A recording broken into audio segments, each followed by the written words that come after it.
Kalau kamu lagi di rumah sekarang, bisa tolong aku sebentar. Coba deh, lihat-lihat sekeliling, perhatikan semuanya. Lihat semua barang yang kamu punya di rumah, tempat tidurmu, dapurmu, kamar mandimu, atau apapun yang ada di sana. Dan ya, coba lihat dan hargai apa yang kamu punya. Karena seperti yang kalian tahu, ada jutaan orang di dunia yang sebenarnya tidak punya rumah. Dan itu menyedihkan sekali. Nah, ada juga orang-orang yang punya rumah paling mewah yang bisa dibayangkan. Dan kita akan bahas, beneran deh, dari yang paling aneh sampai yang paling kuno. Terus ada juga orang-orang yang punya rumah, tapi bentuknya nggak seperti rumah biasa yang kita bayangkan. Jadi dengan semua itu, ini dia tempat-tempat paling aneh di mana orang-orang benar-benar tinggal. Favela. Mungkin susah dipercaya, tapi orang-orang benar-benar tinggal di rumah-rumah ini. Meskipun mungkin nggak terlalu susah dipercaya, karena ini memang terlihat seperti rumah. Tapi kalau kamu lihat gaya bangunan favela di Brazil yang bertumpuk-tumpuk, kamu setidaknya mengerti kalau ini bukan gaya hidup biasa yang kamu lihat di seluruh dunia.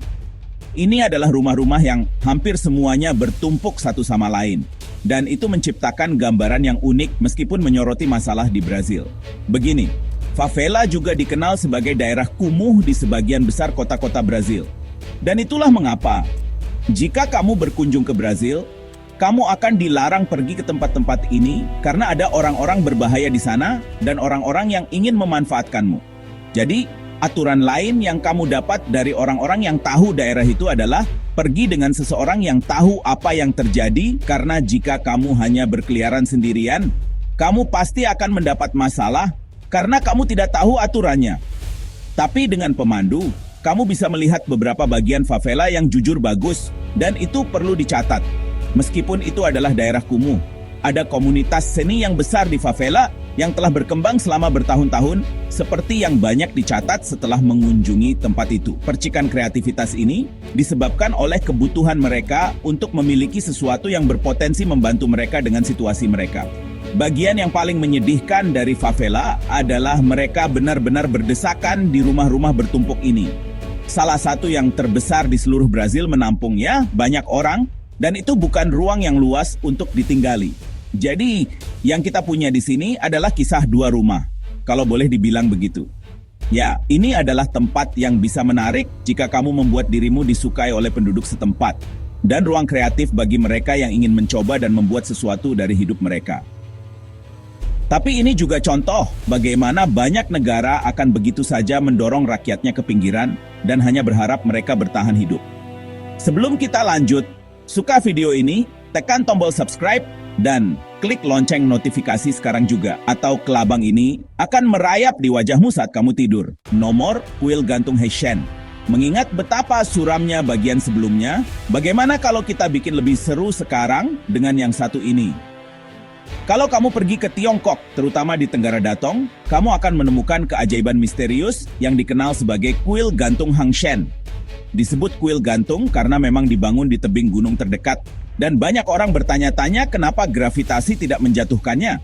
Tapi tidak, dan sudah ada di sana cukup lama. Ditambah lagi, kuil ini tidak kecil, ada banyak ruangan dan lorong-lorong untuk kamu jelajahi, kalau kamu cukup berani untuk mendakinya. Kuil ini konon dibangun oleh seorang biksu selama dinasti Wei Utara akhir, yaitu antara dan dipulihkan pada.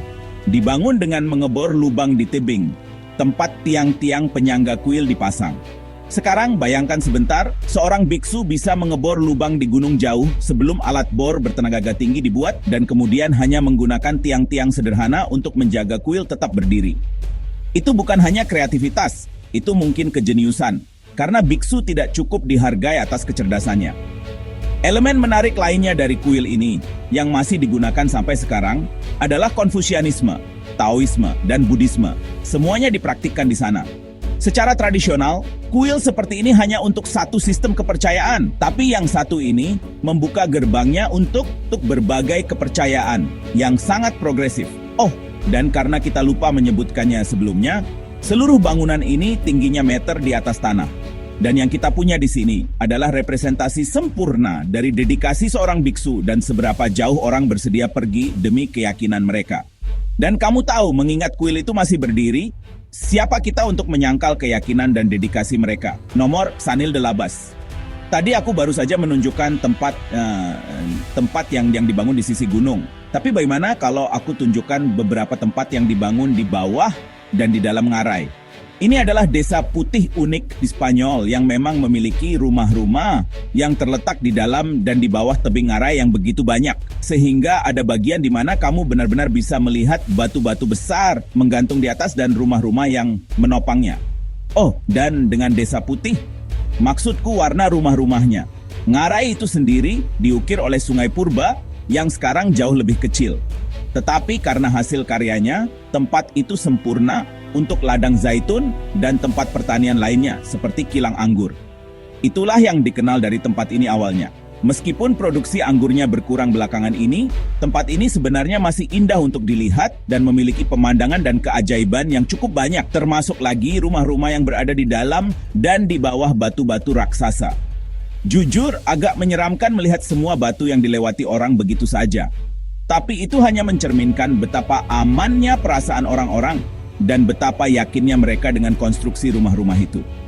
Satu hal yang harus disebutkan adalah ada bagian dari tempat ini yang berada di atas tanah dan ngarai, termasuk menara indah yang suka dikunjungi orang. Tapi bahkan ketika kamu melihat tempat itu dari samping, sungguh luar biasa melihat rumah-rumah baik di atas maupun di bawah garis ngarai. Jika ada, ini adalah bukti rekayasa manusia dan kemampuan untuk membuat rumah di mana saja mereka mau, yang akan banyak kita soroti saat kita melanjutkan daftar ini. Nomor, Sealand. Pernahkah kamu ingin mendirikan negaramu sendiri? Nah, jangan takut untuk bilang iya, karena banyak dari kita punya impian untuk menguasai wilayah sendiri dalam skala besar dan menunjukkan bagaimana kepemimpinan sejati itu bekerja. Kita semua tahu beberapa negara pasti butuh pemimpin yang lebih baik, tapi dalam kasus Sealand, ini adalah negara, kerajaan kecil, dan kisah unik tentang apa yang diputuskan beberapa orang untuk dilakukan dengan benteng militer terapung. Semuanya dimulai pada ketika pemerintah Inggris membuat Ruff's Tower, sebuah benteng militer terapung yang dimaksudkan untuk membantu mereka selama Perang Dunia Kedua. Dan akhirnya, setelah perang usai dan Ruff's Tower tidak lagi digunakan, benteng itu ditinggalkan sampai sekelompok orang radio bajak laut datang dan mulai melakukan hal musik mereka sendiri. G yang cukup keren. Muncul Mayor Paddy Roy Bates. Setelah mengusir orang-orang radio bajak laut, dia memutuskan untuk melakukan hal yang lebih besar dan lebih baik dengan membuat kerajaan independen Sealand. Dan dia sangat bersikeras tentang hal itu. Sampai-sampai ketika beberapa orang Inggris mencoba menyerbu perairannya untuk memasang pelampung, dia dan putranya menembaki mereka. Dia dibawa ke pengadilan. Tetapi secara teknis, platform itu berada di luar perairan Inggris, sehingga dia tidak bisa didakwa.